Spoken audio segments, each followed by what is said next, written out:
औज़ुबिल्लाहिमिनश्शैतानिर्रजीम, बिस्मिल्लाहिर्रहमानिर्रहीम। तमाम असद इकराम, मौज़िब नशिश पर जलवा फरोज़ तमाम हज़रात, उलमाए दीन और देवलगो राजा के तमाम मौजूद हज़रात जो है तशरीफ़ फरमा है। मेरी पर्दानशीन बहनों, मुल्क हिंदुस्तान का मुस्तक़बिल और मेरे कौम की बुनियाद जिनके खानों पे मुनस्सिर है, यानी यहाँ बैठा हुआ हर तलबा व तालिब इल्म, आप सभी को मैं आपको सलाम पेश करता हूँ। अस्सलामु अलैकुम रहमतुल्लाहि व बरकातुहू। कई मरतबा मैं पुणे से आता हूँ, मैं एक स्टूडेंट एक्टिविस्ट हूँ। कई मरतबा हम लोग पुणे में अपनी एक्टिविटीज़ के पास बैठा करते थे।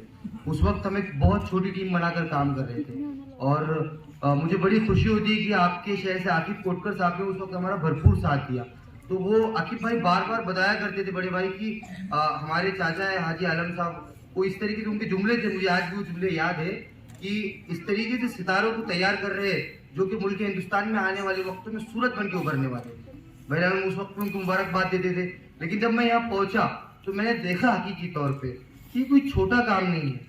इस शख्स ने अपना खून देकर आपको तालीम की रोशनी से रोशनास किया है। और याद रखिए मेरी इस बात को, वक्त की जमीनें बहुत सारी है, अपनी जमीनों को सर्फ कर देना, अपनी जमीनों को सर्फ कर देना और पूरी तरीके से अपने आप को कौम मिल्लत की खिदमत के लिए झोंक देना कोई आसान काम नहीं होता है। दोस्तों, जैसे कि आप तमाम जानते हैं कि मुल्क हिंदुस्तान के अंदर इंतशार का माहौल है, अफरा तफरी का माहौल है। ऐसे माहौल में मैं मुबारकबाद देना चाहता हूँ हाजी आलम कोटकर साहब को कि आपने मोहब्बत का वो चिराग जलाया है जो कभी दिल्ली से मौलाना अबुल कलाम आज़ाद ने जलाया था। आपने वही सोच को जिंदा रखा है जो सर सैयद अहमद लेकर चले थे। आपने उसी ख्वाब को पूरा किया है जो ख्वाब मेरे कायद इमामुल हिंद मौलाना अबुल कलाम आज़ाद ने देखा था। और ये कोई छोटी बात नहीं है। अब इस चीज को समझिए, मेरे पास लफ्ज कम है इनकी तारीफ के लिए, लफ्ज कम है। ये उम्मत पर आपने एहसान किया है सर, और इस वक्त में, बिलखुसूस इस वक्त में जबकि हमारी तहजीब खतरे में है, आपने इन नौजवानों को एक प्लेटफॉर्म बख्शा, एक नया मौका दिया। इसके लिए मैं नहीं सिर्फ देवलगांव राजा की तरफ से बल्कि पूरे महाराष्ट्र के अपने के तलबा और तालिब इल्म की तरफ से आपका तहे दिल से शुक्रिया अदा करता हूं। और कम वक्त में कम जुमलों में बस इतना ही कहना चाहूंगा कि दस्ते मासूम को लोहे कलम देता है, दस्ते मासूम को लोहे कलम देता है, रोशनी बांटता फिरता है सूरज की तरह, और जब डूबता है ना एक ऐसा सूरज तो तुम जैसे हजारों सितारों को जन्म देगा। और मैं मुसलसल कौम की खिदमत कर रहा हूँ, मैं एक एक्टिविस्ट हूँ। मेरा काम हुकूमत से सवाल करना है, चाहे हुकूमत किसी भी सरकार की हो। आर्टिकल 19 का इस्तेमाल करना मेरा काम है, लेकिन आज मैं अपने कौम के बच्चों से सवाल पूछता हूँ क्योंकि तुम मेरा खून हो, तुम यहाँ बैठे हो, तुम कौम का और मुल्क का मुस्तकबिल हो।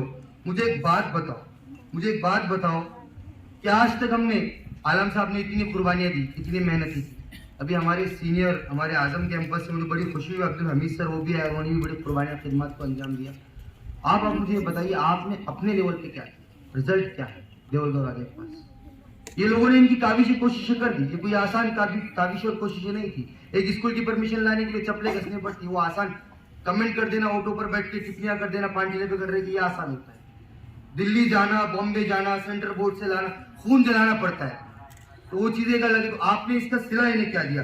सबसे पहले तो मैं सवाल करूंगा, और मेरा काम आपके हुकूक की दिफा करना है, लेकिन सवाल करने से मजबूर हूं क्योंकि मौलाना अब्दुल कलाम आजाद ने कहा था जो शख्स अपनी कौम के लिए कुछ ना कर सके वो जिंदा लाश के मानिंद है। और अल्लाह तबारक व तआला भी फरमाता है कि मैं उस कौम की हालात नहीं बदलता जो खुद के हालात नहीं बदलना चाहती हो।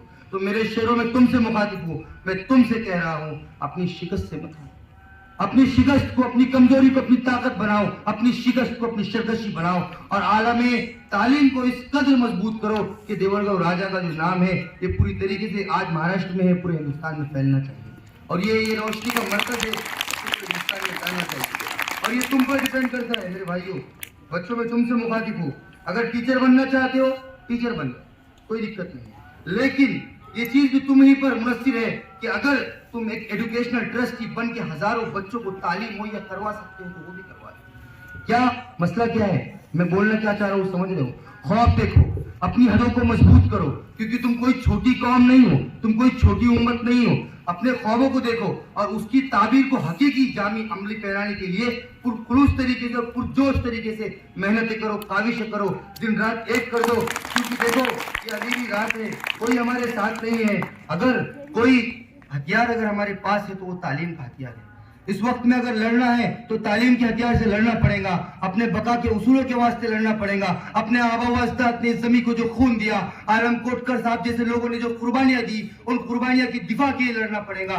और मेरी बात को ध्यान में रखिए कि ये स्पेसिफिक एक क्राइटेरिया में रुक जाना और जम जाना यही आपका मकसद नहीं है, क्योंकि आप कोई छोटे लोग नहीं हो, आप वही हो जो नारे हक को बुलंद करते हुए आतिश नमरूद में कूद गए। आप वही हो जब मूसा बने और सूली पर चढ़ गए। आप वही हो, मैं तुम्हें जगाने आया हूं मेरे कौम के बच्चों। तुम वही हो जिन्होंने यूरोप से लेके रेगिस्तान के तपते हुए सहराओं तक सदाए हक को बुलंद किया। जब इस मुल्क हिंदुस्तान ने अपनी हिफाजत के लिए तुम्हें पुकारा तो तुम अब्दुल हमीद बने, तुम नौशेरा के शेर बने। जब इस मुल्क के सियासी निजाम ने तुम्हें पुकारा तो तुम सर सैयद अहमद असद मुआनी बने। जब इस मुल्क के तालीमी निजाम ने तुम्हें पुकारा तो तुम मौलाना अबुल कलाम आजाद बने। जब इस मुल्क की आजादी ने तुम्हें पुकारा तो तुमने अपनी गर्दनें दिल्ली से लेकर खैबर के दरख्तों में फना दी। और वाही किसकी वजह थी? एक बेहतरीन रहनुमा और तुम्हारी बेहतरीन मेहनत। तो आज बेहतरीन रहनुमा तुम्हारे पास है, बेहतरीन मेहनत का सवाल है। और मैं तो कहता हूँ, देखिए मैं बहुत छोटा आदमी हूँ, मैं कहने की जसारत कर रहा हूँ, क्यों? क्या दूसरा ऑप्शन? इतना इन्होंने काम किया है और तालीम कोई छोटी चीज नहीं है। इन्होंने तुम्हारी नस्लों को एक चीज बख्श दी है और ये चीज नस्ल नस्ल मुंतकिल होती जाएगी। क्यों नहीं हम विधानसभा भेजना चाहते हैं? मेरी दरखास्त थी, हाथों को मजबूत कीजिए, आपसे इत्तेहाद को मजबूत कीजिए। आज अगर ये जूनियर कॉलेज है तो मुझे उम्मीद है कि आने वाले वक्तों में ये सीनियर कॉलेज और डिग्री कॉलेज भी हो जाएगा इंशाअल्लाह अज़ीज़, अगर आप आलम साहब के साथ पूरी ताकत से खड़े रहते तो। और मेरे दोस्तों, हमारे पास एक बहुत बड़ा क्या कहते हैं उसको बहाना होता है ना, एक एक्सक्यूज होता है कि पैसे नहीं है, माशी हालात नहीं है। चलो ठीक है, अच्छी बात है, लेकिन एक बात याद रखो, मुश्किलें किसके रास्ते में नहीं है बेटा। बुज़दिलों को दुनिया याद नहीं रखती है और तूफानों से लड़ने वालों को ये दुनिया हमेशा याद रखती है। किनारे से समंदर का मंजर देखना बड़ा आसान है और उसके अंदर उतर कर उसको पार करना बड़ा मुश्किल है। और याद रखो, मर्द वही है, इंसान वही है, बहादुर वही है जो तूफानों से टकराए। He goes into the storms. और we are a Muslim, we are Indian. We win or we die, we don't surrender in every field, in any field. कोई भी फील्ड हो, कोई भी शोबा हो, हम लोगों ने कभी हार नहीं मानी। ये हमारे देश की खूबसूरती है कि आज भी हम ईद और दिवाली साथ में मनाते हैं। ये क्या है? एडुकेशन है, ये हमारा कल्चर है, ये हमारा आपसी तहजीब है। ये तहजीब कहाँ से मिलती है? तहजीब हमको तालीम के शजरों से मिलती है। तो इस चीज को बचाना है देवलगढ़ राजा में, आपको भी आगे बहुत सारे काम करना है। और ऐसा नहीं है कि आपको चैलेंजेस नहीं है, आपके सामने बहुत सारे चैलेंजेस है, लेकिन इन तमाम चैलेंजेस को दागते हुए आपको आगे बढ़ना है और अपनी कामयाबी की मोहर लगाना है। और याद रखिए, कितने भी इदारे बना ले, कितनी भी स्कूलें बना ले, ऐसे बेचारे हमारे सिपह सालार ही कहूंगा जो मेहनतें मुसलसल कर रहे हैं, लेकिन जब तक हम अमल में ना लाए। और आप तमामी शहरियों से भी कहना चाहता हूँ कि आपसी अख्तलाफात रहते हैं, हर जगह रहते हैं, कोई बड़ी बात नहीं, लेकिन कौम है ना आज बिखर रही। ये एक जगह आने का वक्त, दो चार बातों को नजरअंदाज करते हुए अपने बड़े भाई के पीछे पूरी मजबूती से खड़े रहने का वक्त है। देखिए, ये बहुत बड़ा काम है, इसकी नजाकत को अगर समझना है तो कभी पुणे आइए, आजम कैंपस में मैं आपको बताता हूँ, आप खुद ही देखेंगे कि क्या है। और इतने इदारे खुलने के बाद भी सच्चर कमेटी की रिपोर्ट हर साल आपके मुंह पर चप्पल क्यों मारती है? ये भी एक सवाल निशानी अगर सोचा जाए तो। और इसको सोचो और याद रखो कि बिलबिलाने से और बहाने बनाने से, मुकद्दर के रोने से कुछ नहीं होता है। देखिए, मैं आपको एक ही कहना चाहूंगा कि अगर तुमने सोचना शुरू कर दिया है तो अपने ख्वाबों को तवील करो, अपने ख्वाबों को बड़ा करो। अगर इस जगह पे बैठा उस तरफ से लेके इस तरफ के बच्चे, अगर तुम लोगों ने अपना जहन बना लिया, अपना दिमाग बना लिया कि हम फला जगह पहुंचेंगे, हम फला जगह जाएंगे, हम एजुकेशन हासिल करेंगे। मेरे पास अभी कोई सोर्स नहीं है, मैं आकिब भाई से कल ही बात कर रहा था, काशिफ भाई से मेरी बात हुई, कोई सोर्स नहीं है, मैं लंदन जाने की सोच रहा हूँ, 1 रुपया भी नहीं है अभी मेरे पास, लेकिन जाऊंगा इंशाल्लाह।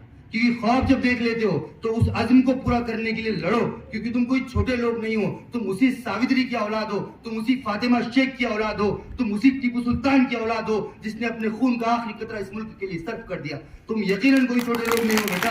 अपनी बात को याद रखो, चैलेंजेस हर किसी के पास है, नहरों से टकराओ, तूफानों से भिड़ो, अगर कोई तुम्हारे सामने नहीं है ना तो खुद से कभी कभी टकराएगा। क्योंकि तुम लोग आज का क्या हो गया, जैसे हमारे सर बता रहे थे, राजेश सर बता रहे थे कि कुएं और प्यासे की बात बताई, तो सर मसला ऐसा है कि आजकल हमारे लोगों ने क्या कर दिया है सर कि प्यास बुझाने के लिए कुएं के पास जाने की बजाय किस्मत की डोर से उसको अपने पास खींच के लाने की कोशिश कर रहे हैं। याद रखो, वो लोग कामयाब नहीं, नाकाम है। जो लोग पलटकर झपटकर पलटना और फिर पलटकर झपटना और खून को गरमाने की बजाय सियासी दलालों की और अपने आलस पने की, अपनी आलसा की गुलाम बने बैठे, वो लोग हमेशा गुलामी रहे। वो लोग कभी बदले नहीं है। और अगर तुम चाहते हो, तुम पर एक की जिम्मेदारी नहीं है, तुम पर, तुम मेरी बहनों, खुद की जिम्मेदारी नहीं है, तुम पर पूरे माशरे की, पूरी उम्मत की, पूरी मिल्लत की जिम्मेदारी है। क्योंकि ये वक्त ऐसा है कि कामयाबी हासिल करना है तो कौम और मिल्लत के लिए करना है। मैं धूप में आपकी बेदारी समझ सकता हूँ, तो अब भी बहुत ज्यादा हो चुका है। फिर से मैं एक मरतबा आप तमामी का शुक्रगुजार हूँ। मेरी हैसियत नहीं थी कि बाईस सदर मुझे यहाँ पे बुलाया जाए, लेकिन आलम कोटकर साहब, आकिब कोटकर साहब, हमारे चाचा इनायत कोटकर साहब और काशिफ कोटकर साहब, मैं आप तमामी का शुक्रगुजार हूँ। मेरी तो हैसियत भी नहीं थी, आपने इज्जत दी, इज्जत बख्शा। बहुत बहुत शुक्रिया। आपकी समातों का बहुत शुक्रिया और आपकी मोहब्बतों का बहुत शुक्रिया। अस्सलाम वालेकुम। बोलकर अपनी जगह लेना चाहता हूँ। जलालो आतिशो बरको सौंप पैदा कर, जलालो आतिशो बरको सौंप पैदा कर, अजल भी कांप उठे तो वो शवाब पैदा कर। किसी इनकलाब की आमद का इंतजार न कर, जो हो सके खुद इनकलाब पैदा कर।